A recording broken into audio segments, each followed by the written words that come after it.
Big boss ఏమో కానీ ఆలోచించి ఆలోచించి రాత్రి అంతా దమాక్ ఖరాబ్ అయిపోతుంది. అసలు ఎందుకు ఆలోచిస్తున్నా కూడా అర్థమవుతుంది.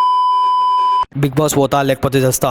ఈ రోజు డే 143. ఇక ఈ రోజు విషయానికి వస్తే పొద్దుగా లేచిన వెంటనే పళ్ళు అయితే దోమేసుకొని ఇక స్నానం అయితే వేసేసుకున్న దాని తర్వాత ఇక జిమ్కి అయితే పోలేదు ఈరోజు. ఎందుకంటే రాత్రి పడుకునే వరకు 4 అయింది, పొద్దున్న లేచేసరికి 11 అయింది. ఇక 4 గంటల దాకా ఎందుకు మేలుకున్నావు, 11 గంటలకు ఎందుకు లేచినావు అంటే నా ఆలోచనలు, నా ఓవర్ థింకింగ్ అట్లుంది.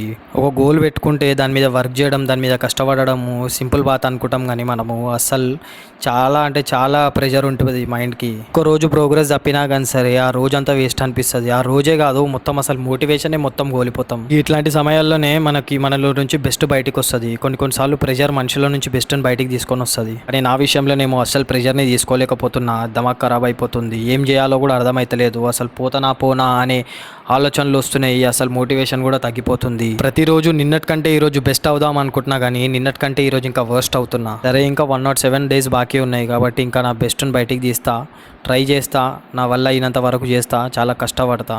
ఇంకా మిగతాది దేవుని మీద కొట్లేస్తా. ఇక ఈ రోజు అయితే ఇంతే. రేపటి బ్లాగ్లో మళ్ళీ కలుసుకుందాం. బ్లాగ్ని లైక్ చేసి అకౌంట్ అయితే ఫాలో చేయర్రి. ఒకవేళ బ్లాగ్ నచ్చినట్టు అయితేనే లైక్ చేయర్రి, లేకపోతే లైక్ చేయకుర్రి, నో ప్రాబ్లం.